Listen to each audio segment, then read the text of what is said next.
Voilà donc pour ce documentaire passionnant Didier Cros, la récupération de points, un passage obligé pour nous, automobilistes qui avons besoin de notre permis pour nous déplacer, pour travailler.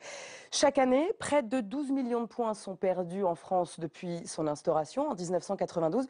Une manière à l'époque d'améliorer la sécurité routière, alors près de 10 000 personnes mouraient d'accidents de la route.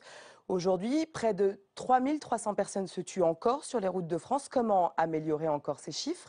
Plus de prévention, plus de répression. Faut-il baisser la vitesse? Faut-il brider les véhicules? Faut-il des permis probatoires? Nous allons en débattre avec mes invités. Et j'accueille d'abord Sandrine Guémard. Bonjour. Bonjour. Vous êtes professeure des universités en psychologie sociale à l'Université d'Angers, membre du laboratoire de psychologie et spécialiste de sécurité routière. Oui. Merci d'être parmi nous. Ensuite, j'accueille Emmanuel Barbe, délégué interministériel à la sécurité routière. Bonjour. Bonjour, merci d'être avec nous. Claude Gau, vous êtes accidentologue. Bonjour. Un métier que je découvre. Bonjour. Enfin, Pierre Chasseret, vous êtes délégué général de l'association 40 millions d'automobilistes. Bienvenue à vous. Je voudrais d'abord qu'on ait une petite réflexion sur le documentaire que nous venons de voir. Sandrine Guémard, qu'est-ce que vous en avez pensé? Est-ce que c'est assez révélateur de ce qu'on peut voir dans ces stages de récupération de points? Oui, j'ai trouvé que c'était tout à fait révélateur. Et d'ailleurs, j'ai absolument pas été surprise des réactions des participants à ce stage de récupération de points. C'est tout à fait révélateur. Tout à fait révélateur. Oui. Et très intéressant à débattre donc. Oui, effectivement. Et Emmanuel Barbe, c'est assez inquiétant finalement aussi, ces réactions un petit peu de déni de responsabilité, non? Ce qui serait inquiétant, c'est que ces gens ne fassent pas ce stage de sensibilisation avec ces réactions. Donc, je pense que c'est plutôt positif, au contraire. Par ailleurs, le film, l'exemplaire qu'on a là est assez représentatif. 80% d'hommes en moyenne et une surreprésentation des 36-65 ans. Hein, c'est quand même une tranche d'âge qui ne sont pas les très jeunes. Hein, c'est important à noter. Et, en effet, c'est très intéressant et ça corrobore tout ce que l'on sait de ce stage de 2 jours. Donc c'est inquiétant, Pierre Chasseret. On est vraiment des mauvais élèves sur la route? On peut pas stigmatiser les 40 millions d'automobilistes français à quelques automobilistes sur qui on va pointer une caméra et qui ont peut-être des difficultés à enregistrer quelques messages. Au bout d'un moment, la route, c'est le plus grand réseau social de France. On est 40 millions dessus. C'est encore plus que Facebook. Et sur ce grand réseau social, on va tous rouler. Il faut se respecter. Et pour certains récalcitrants, il va falloir entendre encore des messages. C'est en cela que le stage de sensibilisation à la sécurité routière a une véritable vertu. Parce que si on ne faisait rien, ces messages qu'on leur donne, peut-être qu'ils n'enregistreront pas tout, peut-être qu'ils vont retenir une chose, 2 choses, mais au moins ça, c'est fait. Et puis vous savez, au bout d'un moment, à force de faire un stage, 2 stages, 3 stages, 4 stages, je peux vous assurer qu'à un moment donné, ça va vous commencer à vous coûter cher, et peut-être que vous allez rentrer un peu plus dans le rang. Oui, mais ce qu'on voit bien dans ce documentaire, c'est qu'il y en a certains qui ont même intégré dans leur budget le fait de faire un stage par an pour récupérer quelques points. Parce que vous avez diverses problématiques sur la route. Parce que tous les automobilistes ne se valent pas, entre guillemets. Un automobiliste qui fait 4-5 000 km par an et qui perdrait son permis, il faudra qu'il m'explique comment il s'y prend. En revanche, pour des automobilistes qui roulent énormément sur des routes qu'ils ne connaissent pas, j'ai un ami qui est commercial sur la région Grand Ouest, figurez-vous que ça part de Rouen jusqu'à Biarritz. Ça fait quand même beaucoup de routes qu'il ne connaît pas, et il a une accumulation de pertes de petits points qui le conduisent à un moment donné à ces stages. Et là, c'est plus la même problématique. Certes, la règle, elle est là pour être respectée par tous et par le plus grand nombre, mais on n'est pas tous les mêmes et on n'a pas tous le même usage de l'automobile. Claude Gau, sur cette question de on n'est pas tous pareils, on n'a pas le même usage de l'automobile, est-ce que ça veut dire qu'il faudrait aussi, à l'image de ces stages, faire des stages au cas par cas, c'est-à-dire prendre les individus selon ce qu'ils sont? Ce serait impossible techniquement, mais je pense, en revenant sur ce que vous avez dit au début, passage obligé, c'est pas un passage obligé. Je fais 20 000 km par an, j'ai perdu 1 point depuis 1992. Donc on ne peut pas dire qu'on ne peut pas respecter la règle. Et ce qui est intéressant, c'est justement de voir dans ce groupe, il y a tous les intermédiaires entre l'asocial profond, limite pathologique mentalement, jusqu'à des gens qui ont des attitudes différentes. Et ce sont ceux-là qui, à mon avis, humainement, étaient les plus intéressants et disaient à la fin que peut-être, effectivement, il faudrait changer. Donc ça pose le problème, et ça le pose au niveau politique, de savoir si la dégradation du permis à points, qui s'est fait dans cet établissement il y a exactement 5 ans. C'est-à-dire l'amendement qui a permis, finalement, avec des modifications, d'avoir un stage tous les ans. Pour moi, c'est pas normal d'avoir un budget de récupération de points. Ça veut dire qu'on n'a pas accepté l'idée qu'il faudrait conduire différemment et respecter les règles. Je connais, moi, des chauffeurs qui font mais vraiment 30 000, 40 000 kilomètres par an et qui ont tous leurs points. Donc, c'est un problème humain de comportement. C'est pas quelque chose d'inévitable de perdre des points. On est, Sandrine Guémard, vous qui avez l'habitude d'étudier ce type de comportement, on est différent face à la route? C'est une question de personnalité? C'est lié à quoi?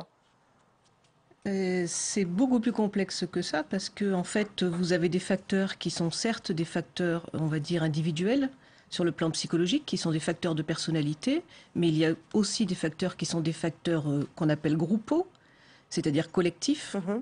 Donc, c'est beaucoup plus complexe que ça. Alors, qu'est-ce qu'on entend par des complexes groupaux? Ça veut dire que parce qu'on est ensemble sur la route, il y a des éléments qui vont jouer sur nous, individus, sur l'interaction. C'est quoi l'idée? Alors, 2 exemples. On peut être influencé par le comportement des autres conducteurs. Voilà. Donc l'interaction humaine, c'est quelque chose qui est, je veux dire, nécessaire. Donc on est en contact avec autrui, on réagit par rapport à autrui, on s'adapte par rapport à autrui. Et il y a des gens qui ont plus ou moins une faculté d'adaptation par rapport à autrui, c'est ça que vous voulez dire? Il y a des individus qui réagissent de façon plus ou moins habile par rapport à autrui en fonction de ce qu'ils ressentent, justement. Donc c'est assez complexe parce que là-dedans, il y a des ressentis, il y a des émotions. Et puis autre facteur qui va être un facteur plus, on va dire, de groupe, par exemple la problématique des travailleurs, c'est-à-dire des gens qui se déplacent pour travailler avec leur véhicule. On sait que ce sont des populations à risque. Il y a des facteurs derrière qui sont des facteurs plus, on va dire, organisationnels, au niveau des temps de travail, etc., qui vont devoir se greffer aussi sur ça. Ça veut dire qu'en fait, leur voiture devenant un petit peu leur bureau mobile, ça va changer aussi leur appréhension de la route. Bien sûr, il y a d'autres contraintes, des contraintes supplémentaires qui se rajoutent à ça. Donc en fait, ce qui est évoqué tout à l'heure au niveau des kilométrages, c'est une chose, mais comme cela a été montré, la politique de sécurité au sein des entreprises a aussi une influence sur les individus. Alors justement là-dessus, je voudrais qu'on réécoute la seule femme de ce stage qui avait une vision quelque peu particulière de ses voyages en voiture. Ma voiture, oui, c'est ma deuxième maison, quelque part. Il me reste 2 points. Je viens là, oui, vraiment pour les points, parce que c'est catastrophique. Si j'ai plus de voiture, je peux plus travailler, je peux même plus me déplacer pratiquement. La notion de plaisir et de liberté en conduisant, je l'ai un peu comme les hommes.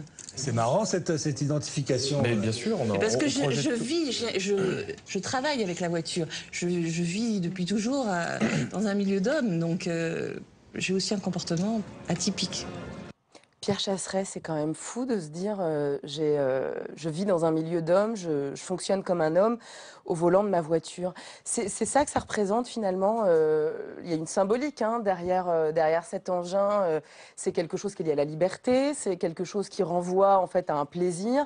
Est-ce que déjà, il ne faut pas casser ça pour réussir à imaginer en fait une manière de rouler ensemble qui soit moins axée sur l'accident à terme? Je ne suis pas d'accord. On peut continuer à avoir du plaisir, on peut continuer à avoir de la liberté. Le tout, c'est au bout d'un moment, on a des règles. Elles sont fixées. Il faut les respecter un maximum. Je sais que des automobilistes peuvent nous écouter là et se dire « Moi, j'ai été flashé une fois. Oh là là, c'est quand même... » Oui, une fois, d'accord. On n'est pas touché par la problématique du stage. La problématique du stage, quand on la regarde à la loupe, on voit quoi? On voit des automobilistes qui perdent quelques petits points par-ci par-là, et il y a une infraction lourde qui déclenche le stage. Ça peut être de l'alcoolémie, très souvent. Ça peut être... Une ceinture, un feu rouge. Une ceinture, un feu rouge, glisser un stop. Bref, et c'est là où, à mon avis, on est arrivé au bout d'un système sur le stage de sensibilisation à la sécurité routière. On donne un message qui est globalement positif, mais on ne répond pas à la réelle problématique. Regardez, je vous donne un exemple. Vous prenez un automobiliste qui est comme ça au volant. Il se fait prendre une fois avec son téléphone. Il perd 3 points. Ça, c'est la règle, point. Ces 3 points, il va les récupérer au bout d'un moment. Quelqu'un qui a 12 points et qui se fait prendre une fois, Il aura retenu quoi? Qu'on lui a pris de l'argent, qu'on lui a enlevé 3 points, mais ça, il va les récupérer. Point. Il ne fera pas de stage. Nous, on milite pour des stages en alternative à la sanction. Je m'explique. Ce n'est pas un assouplissement. C'est loin d'être un assouplissement. On prend cette même personne qui s'est fait prendre avec son téléphone tenu en main et on va lui dire, monsieur, vous allez faire une demi-journée ou une journée, ça sera à créer, à inventer, de stage. On va vous expliquer les réelles problématiques et dangerosités de l'utilisation du téléphone tenu en main. Il va se retrouver dans un groupe. Tout le monde pris pour la même infraction. Là, on va faire quelque chose de pédagogique. Parce que ce qui me gêne dans le stage de sensibilisation aujourd'hui, c'est bien, c'est positif, il faut continuer, mais ce qui me gêne, c'est qu'il y a toute une frange de la population à qui on aurait pu faire passer un message globalement positif de sécurité routière sur des infractions qui leur est propre. Donc, alors que là, en fait, finalement, ce que vous êtes en train de dénoncer, c'est qu'il y a une forme d'hétérogénéité en fait du public qui fait que le message ne passe pas. J'y ai assisté, je l'ai fait. On est en train de préparer nous aussi un film sur les stages de sensibilisation à la sécurité routière. Je l'ai vu. J'ai vu ce qui se passe à l'intérieur. Il y a une multitude d'infractions et les formateurs sont de bonne volonté. Ils veulent faire passer un message positif. Mais on sent qu'effectivement, il y a un petit peu de difficulté à faire passer le message. Emmanuel Barbe, vous êtes d'accord? Est-ce qu'il ne faudrait pas une alternative à la sanction?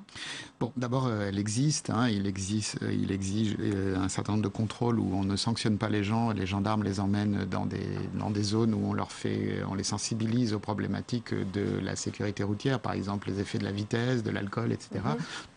Ça se fait très régulièrement, j'y ai assisté récemment dans l'Ain, et c'est remarquable. Le problème, c'est qu'on, entre guillemets, traite peu de personnes à la fois, et ça, c'est une difficulté. Par ailleurs, sur les 326 244, pour être précis, stagiaires de 2014, il y en a 22 903 qui sont dans un cadre judiciaire. Donc, ils sont des gens qui ont une alternative à la sanction par le stage. Donc, ça existe. Le problème, pourrait être d'accord avec cela, mais c'est d'abord de toucher suffisamment de personnes, se pose des problèmes organisationnels importants. Et deuxièmement, je crois qu'aujourd'hui, il est difficile d'ignorer que c'est interdit de conduire au volant. Donc dire que... de téléphoner au volant. De téléphoner au volant, pardon. Conduire au volant, c'est mieux, oui. Donc, à partir de là, on est obligé, compte tenu des masses en cause, 40 millions de personnes qui conduisent, on est bien obligé d'avoir des méthodes qui ne sont pas les plus fines, c'est certain. Mais je crois que cette voie-là est déjà suivie, qu'on puisse la développer encore plus, pourquoi pas. C'est pas nécessairement une mauvaise idée. Claude Gau, qu'est-ce que vous en pensez? Est-ce qu'on est sur une bonne formule ou pas? Je pense que aussi la formule arrive au bout de ses possibilités parce que, pour plusieurs raisons. D'abord, celle qu'on indiquait, il y a des gens qui ont intégré le fait qu'ils récupéraient 4 points tous les ans. Alors on pourrait aussi modifier la loi et dire tous les 6 mois, ou on n'enlève pas de points et les gens viennent simplement un peu, mais il faut tout de même voir que le pouvoir de dissuasion de la sanction, il a fait ses preuves depuis longtemps au niveau de la route, et on est actuellement dans une phase où il y a une forme de mauvais fonctionnement, de mauvaise gestion des pratiques qui fait que les gens ne sont pas égaux devant la loi, et à mon avis, ça, ils ne supportent pas. Il faut savoir que parmi les gens qui devraient perdre 1 point ou 2 points ou 3 points, il y en a la moitié qui ne les perdent pas. Et comment ça, ils ne les perdent pas? C'est-à-dire que le constat de l'infraction ou du délit est fait, et quand on regarde le bilan des retraits de points, les points ne seront pas retirés, parce que des dizaines de méthodes ont été mises en œuvre pour éviter cela. Je vous en donne une, elle est bien connue. Les chefs d'entreprise, ils ont des flottes de véhicules. S'ils ne sont pas capables de dire qui conduisait le véhicule, eh bien on voit que la majorité d'entre eux ne le feront pas alors qu'ils pourraient le faire. Les sociétés qui, à mon avis, sont de bonnes sociétés qui respectent les règles et la vie en société, savent qui conduit leur véhicule. Le particulier, pardon, mais le particulier... Le particulier le fait aussi. Quand je suis flashé pour 2 km/h, je reçois quelques semaines après le retrait de mon point. Donc, Alors, 2 choses. Vous n'êtes pas flashé pour 2 km/h, puisqu'il y a déjà 5 non, c'est le retenu, je crois. Tolérance. Oui, de retenue, c'est différent. Hein. Vous alliez en fait 7 km/h au-dessus de la vitesse autorisée. Je suis une très mauvaise conductrice. Non, c'est pas ça. C'est que vous vivez, et les journalistes font partie des gens à risque, dans une atmosphère de précipitation, être pressé à avoir des rendez-vous qui vous rendent plus vulnérables, c'est une évidence. Mais le fait, vous dites, dans les couples, par exemple, c'est fréquent de dire « Ah, mais je ne sais pas qui conduisait si le flash a été pris par l'arrière ». Et on a à ce moment-là, l'homme, la femme, on ne sait pas, alors il n'y a pas de perte de points. C'est vraiment le cas, Pierre Chasseret? Non, mais bien sûr, ça existe, il faut être bien clair, sûr. bien sûr. La stratégie du « c'est pas moi qui conduisais », puis on attend, et puis on dénonce quelqu'un d'autre, elle existe. D'ailleurs, je vais être très franc, elle va exister, mais pas pour très longtemps, j'ai l'impression, parce qu'il y a des mesures qui vont arriver. Bon. Moi, ce qui me choque dans ce que j'entends, je suis plutôt d'accord avec vous. Ça doit vous surprendre. On est d'accord ensemble. Finalement, on est souvent en désaccord profond. Très souvent en désaccord profond, mais vous voyez, finalement, aujourd'hui... On va y venir. Mais il y a une chose qui me gêne un petit peu. Quand je vous entends, j'ai l'impression qu'il faut enlever plus de points. J'ai l'impression qu'il faut empêcher les gens de faire des stages de sensibilisation pour récupérer les points, ce que vous appelez acheter des points. Moi, je regarde de manière assez pragmatique. Et vous savez, de temps à autre, on se dit, on a retiré le permis à quelqu'un, tant pis pour lui. Non. Pas tant pis pour lui, réfléchissons un peu. Peut-être tant pis pour nous. Parce que qu'est-ce qui se passe aujourd'hui dans les chiffres? On a une augmentation des délits de fuite, de la conduite sans assurance, de la conduite sans permis. Pourquoi? Parce que ces gens-là, au bout d'un moment, quand ils n'ont plus de permis, certains conduisent, certains, pas tous, certains conduisent quand même. J'ai regardé hier les chiffres de l'accidentalité de la conduite sans assurance. C'est sans équivoque. Ceux qui conduisent sans assurance sont une population à risque. Le facteur risque, c'est x2, x4 en termes de mortalité sur les routes. Je pense qu'au bout d'un moment, heureusement qu'on a des stages de sensibilisation à la sécurité routière, heureusement qu'on a ce système-là, parce que sans ce système, je crois qu'on le paierait peut-être beaucoup plus cher. Alors justement, on va un petit peu parler de... Qui sont les victimes en fait de la route aujourd'hui?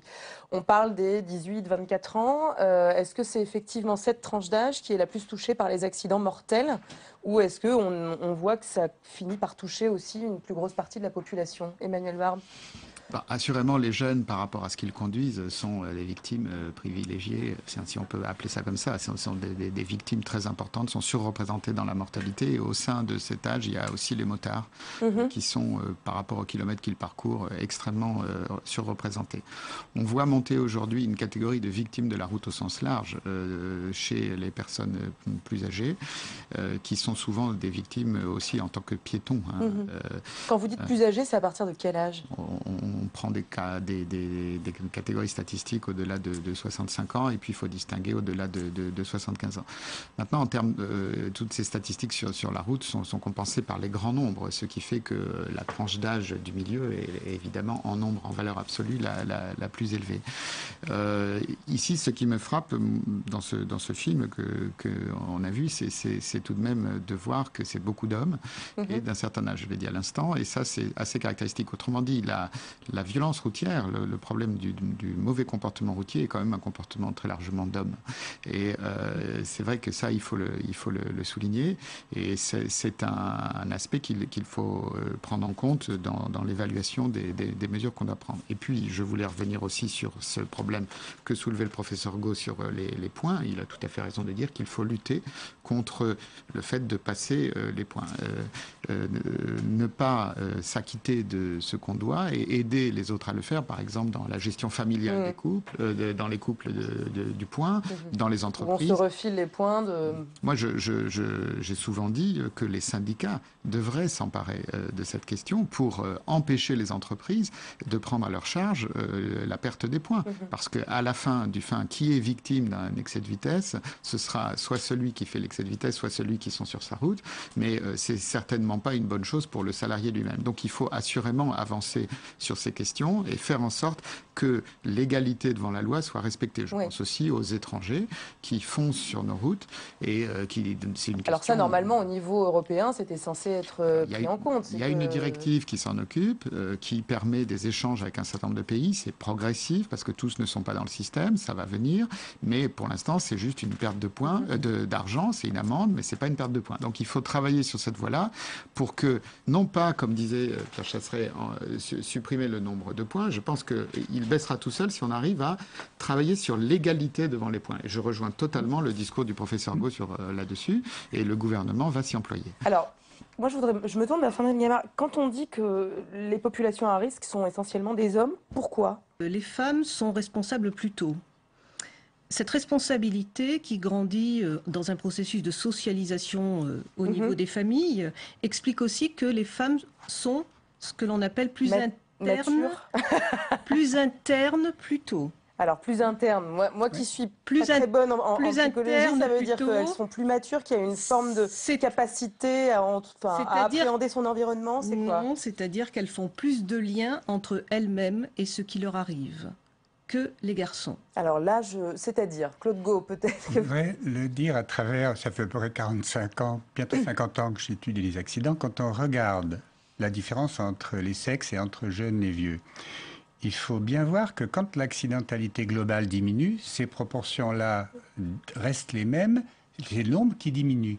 Vous avez la même proportion à peu près de jeunes qui meurent qu'en 2000, mais il y a 2 fois moins de morts, donc il y a 2 fois moins de jeunes qui meurent sur les routes. Ça montre bien qu'il y a des caractéristiques qui sont liées au sexe, à l'âge, et puis il y a les différences individuelles, et là on voit par exemple, pour un fait qui est évident, homme-femme, quand on regarde les pertes de points pour des contraventions alcool, on est dans une proportion homme-femme qui est encore très différente de ce qu'on voit, par exemple, pour les cirrhoses alcooliques du foie et l'alcoolisme sans conduite. Puisque, en gros, on dit l'alcoolisme féminin augmente, c'est pas vrai. Quand on regarde sur les statistiques de mortalité, depuis 50 ans, il y a 4 hommes pour une femme qui meurent d'un problème d'alcool. Et si vous regardez les points, c'est 10 à 12 fois plus d'hommes que de femmes. Et là, c'est un défaut du documentaire qu'on a vu.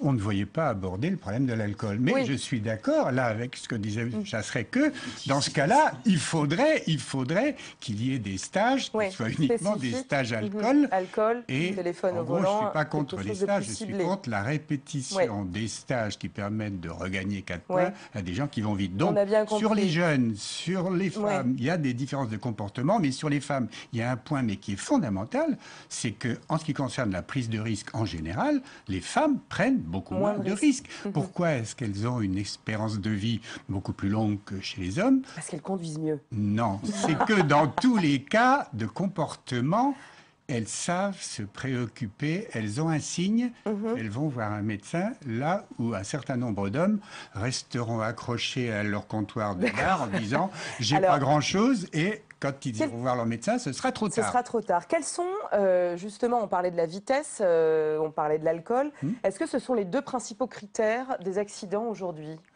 Il faut les mettre sur une échelle différente. La vitesse, c'est constant. S'il n'y a pas de vitesse, il n'y a pas de mort. Donc c'est la première cause. Aggravante de l'accident. Mais ce n'est pas pour autant une vitesse avec une infraction. On peut conduire à une vitesse normale et avoir un sanglier qui traverse. On peut aussi ne pas prendre la précaution, tout en respectant la limite de vitesse, de passer un carrefour sans précaution. Donc, les morts vitesse sont très différentes les unes des autres, et comme il n'y a pas d'enregistreur de vitesse dans les véhicules, on ne les connaît pas. Par contre, l'alcool, il y a une mesure obligatoire, il y a un taux légal d'alcoolémie, 1970, il y a des contrôles aléatoires, il y a finalement tout un système qui permet de savoir. Et on sait que la proportion va être stable. Elle est toujours d'un tiers des morts liés à l'alcool. Ça veut dire que les facteurs qui ont diminué le nombre de morts liés à l'alcool n'ont pas influencé la conduite sous l'influence de l'alcool. Et ça, c'est intéressant parce qu'en sécurité routière, ce n'est pas suffisant d'identifier une cause. Il faut être capable d'agir sur la cause. Sur la cause alcool, on n'a pas su être efficace. Pourquoi on n'a pas su être efficace, selon Claude Gau, Emmanuel Barbe? Pourquoi est-ce qu'on n'arrive pas à agir sur l'alcool? Je suis pas certain qu'on a été si peu efficace. Maintenant, c'est vrai que ce facteur reste stable, tout simplement parce que sur la vitesse, on peut mettre des radars un peu partout. Sur l'alcool, on essaye de multiplier les contrôles, mais c'est pas facile. Donc, un des objectifs du gouvernement, ce sera bien d'essayer de multiplier ces contrôles. Là, on a vu, par exemple, que la limite a été abaissée cet été pour les jeunes conducteurs. On est passé de 0,5 à 0,2. On est parti ici d'une idée assez simple, qui consistait à dire un jeune conducteur, par construction, il n'a pas beaucoup d'expérience, donc l'alcool fait sur lui un effet beaucoup plus fort et beaucoup plus vite. Et surtout, un jeune a du mal à ne boire qu'un verre. Et donc, ou il ne boit pas, ou alors il va boire beaucoup. Donc, c'est une mesure de bon sens.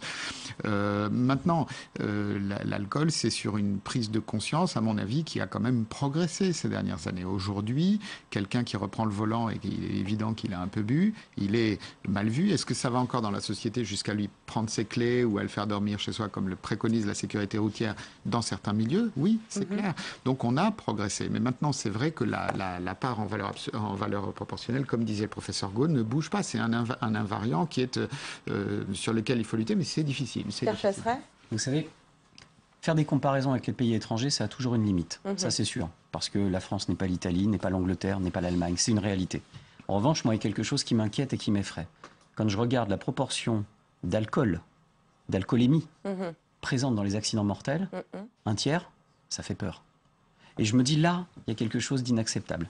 Je pense qu'il va falloir un choc psychologique et un choc de comportement en France, peut-être même avec une mesure, mais pour enfin avoir une France qui sera au même niveau que les pays étrangers sur l'alcoolémie et la mortalité alcoolémie. Qui peut me regarder et avoir, en toute honnêteté, me dire, moi, quand j'ai bu 2, 3, 4 verres, je conduis pareil que si j'avais pas bu. Ah oui.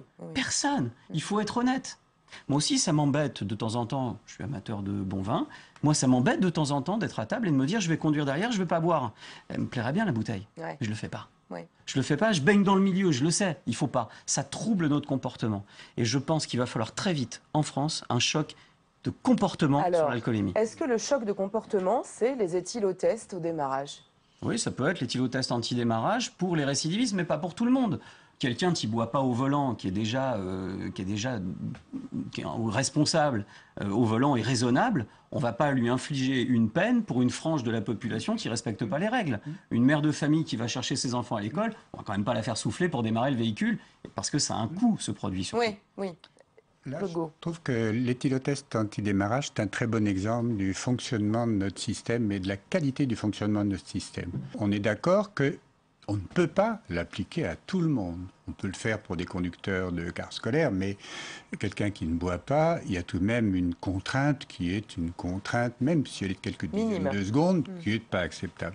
Par contre, il faut être capable d'appliquer cette peine complémentaire pour des gens qui ont une récidive de conduite sous l'influence de l'alcool. Ça paraît évident. La loi, elle a été votée il y a 4 ans. Elle n'est toujours pas mise en œuvre? Non.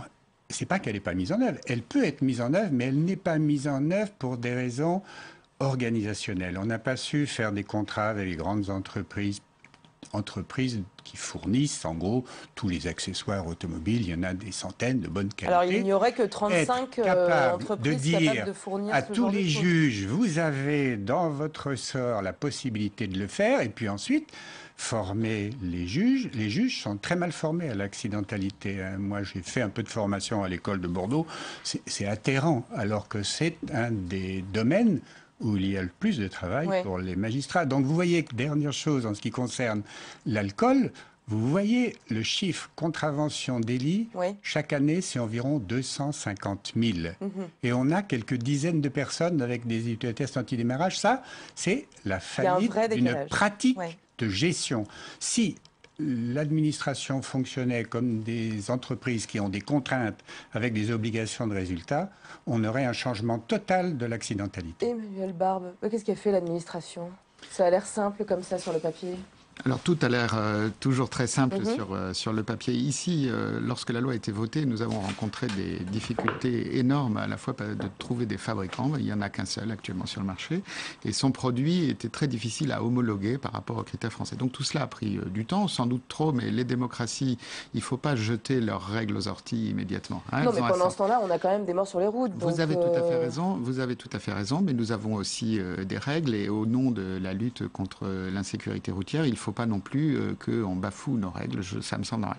Ensuite, il y a eu des carences dans l'organisation liées au fait qu'il y a aussi beaucoup d'autres urgences en matière de criminalité, qui fait que ce dossier a peut-être pas avancé aussi vite qu'il ne devrait, mais Bernard Cazeneuve s'en est emparé, les choses avancent. Petit à petit, nous avons de plus en plus d'installateurs qui sont en capacité d'installer ce programme. Il y a quand même ce système.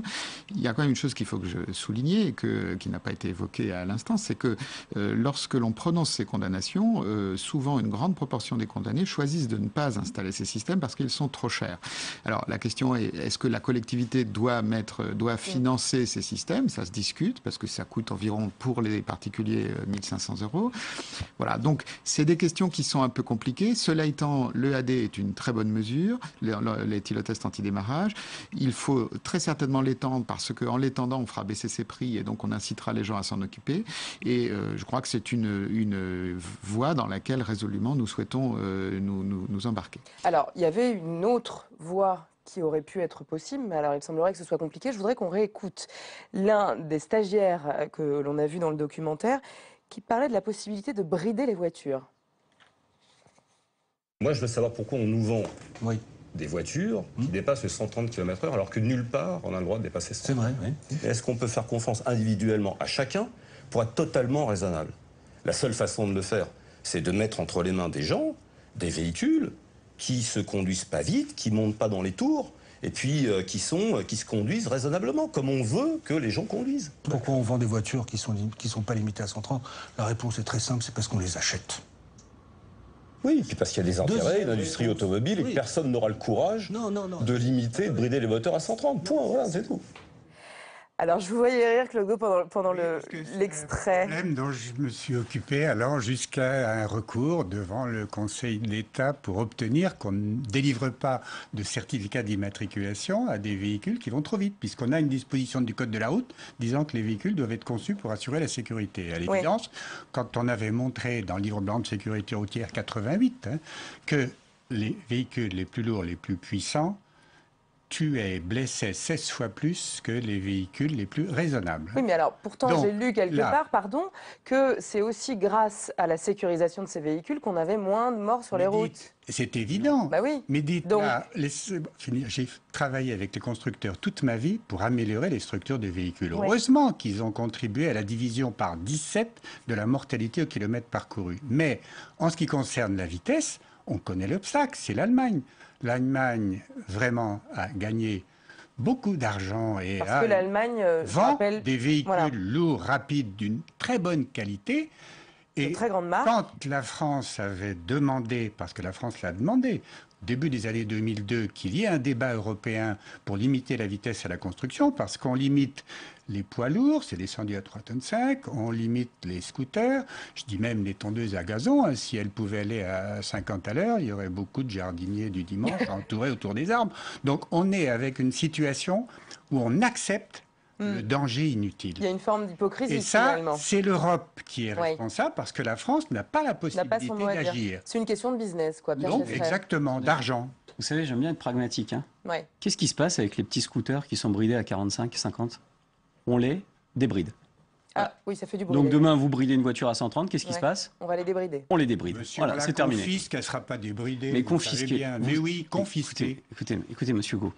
Si vous me sortez une étude de 1988, j'ai beaucoup de respect pour l'année 1988. Moi, personnellement, j'avais 9 ans. Mais elle est actualisée. Moi, je la suis de cette étude-là. Mais aujourd'hui, quand je regarde avec pragmatisme les chiffres de l'accidentalité, il faut arrêter de faire croire aux gens que dans les accidents mortels, c'est que des voitures puissantes et allemandes. C'est pas vrai. Vous pouvez pas dire ça, sinon vous envoyez un message. Attendez, vous envoyez un message qui est quoi ? Qui est si vous avez une petite Twingo, Clio, il faut une troisième marque, une Citroën, Saxo, et que vous roulez dans cette voiture-là, vous n'avez aucune chance de mourir.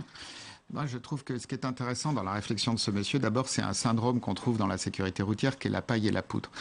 C'est-à-dire qu'on rejette toujours la responsabilité sur quelqu'un d'autre que soi-même, sur son comportement. Parce que de toute façon, la limitation des vitesses ne change rien au fait que si vous roulez à 130 en ville au lieu de 50, vous aurez le problème. Donc ici, vous avez typiquement une personne, et en plus, elle est dans un stage, donc elle a peut-être un problème avec la vitesse, qui dit cela, c'est typiquement une personne qui ne fait pas face à sa responsabilité. Et c'est surtout comme ça qu'il faut le dire.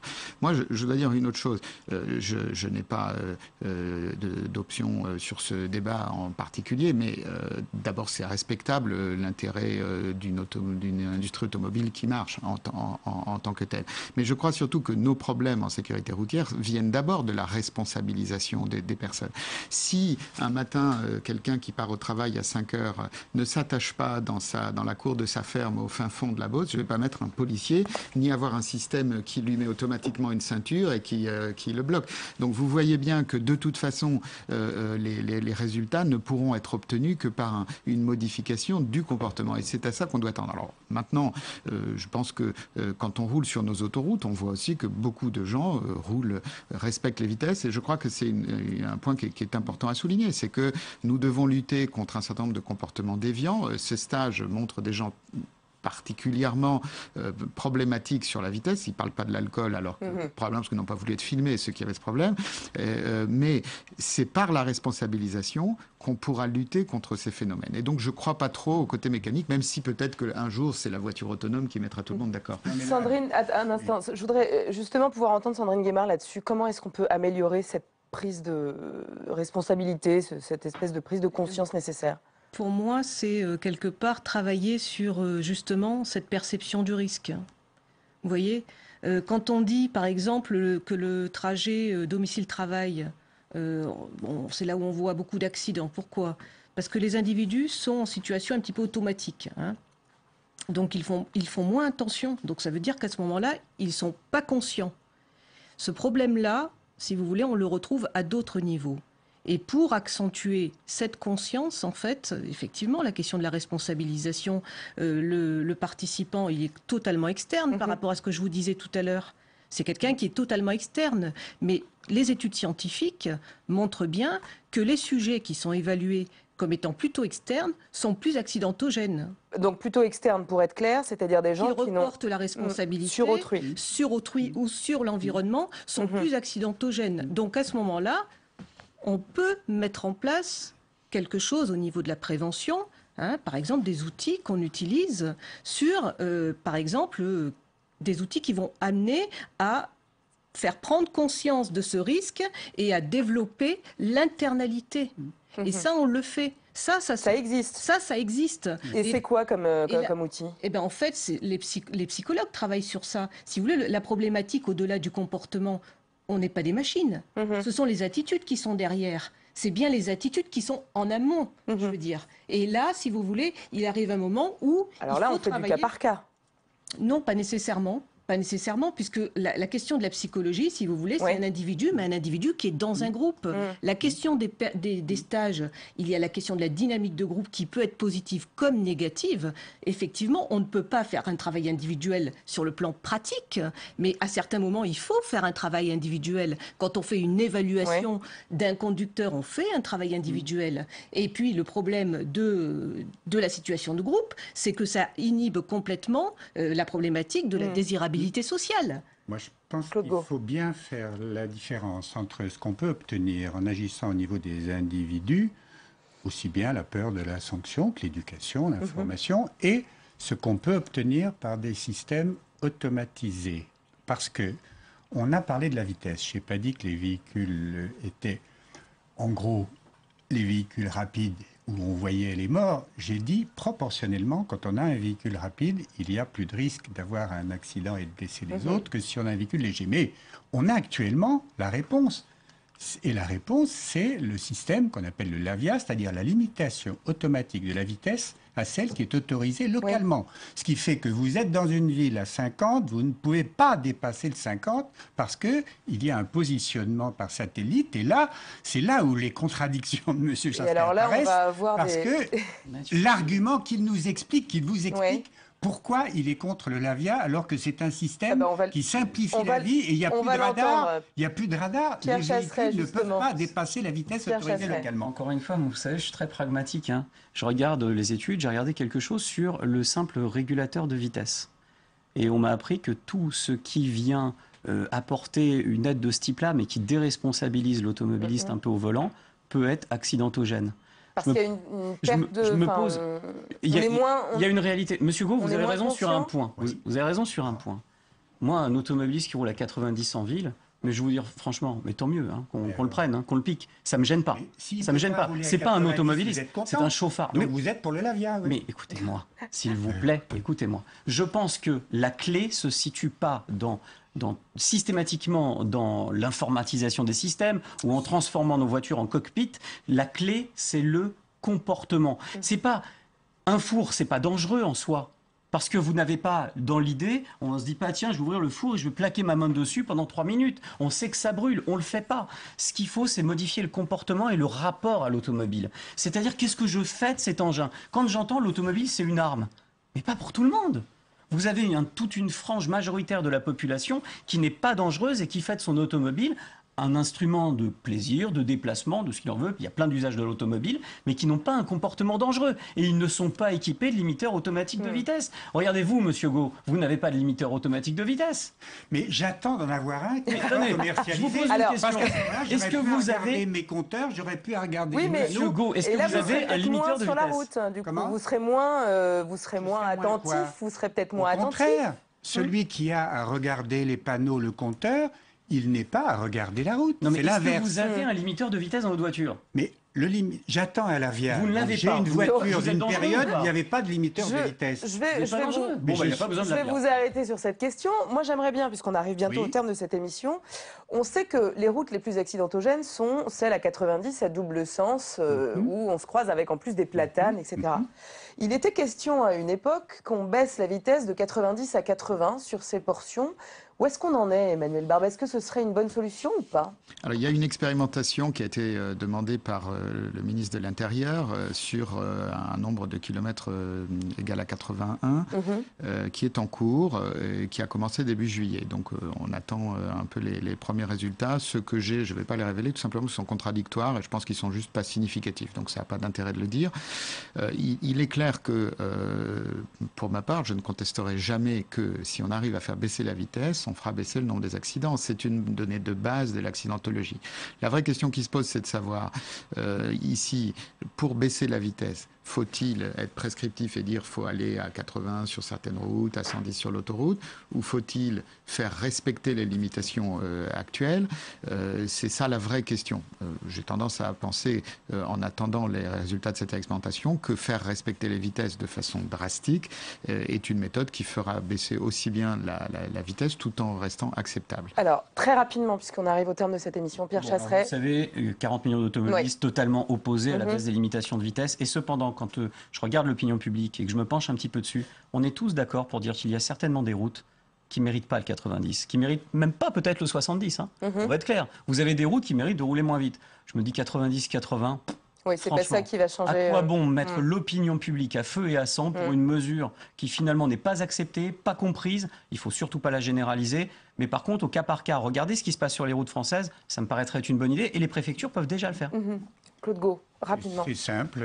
En 1973, la vitesse sur ce réseau a été mise à 90. Le mois suivant, il y avait 30% de tués en moins. Quand en 2002, il y a eu une nouvelle règle, la promesse de radar automatique, la faible tolérance sur les vitesses, le mois suivant, il y avait 30% de tués en moins. Donc, si on diminue la vitesse sur le réseau secondaire, on aura moins de morts. Sandrine Guimard, vous aurez le mot de la fin. Comment est-ce qu'on fait plus de prévention, du coup? Est-ce que c'est la vitesse ou est-ce que c'est vraiment une réforme plus globale de la manière dont on roule et du rapport à l'autre? Oui, moi je pense qu'il faut inscrire la problématique de la vitesse dans une problématique plus environnementale. Et prendre conscience du fait que la vitesse a aussi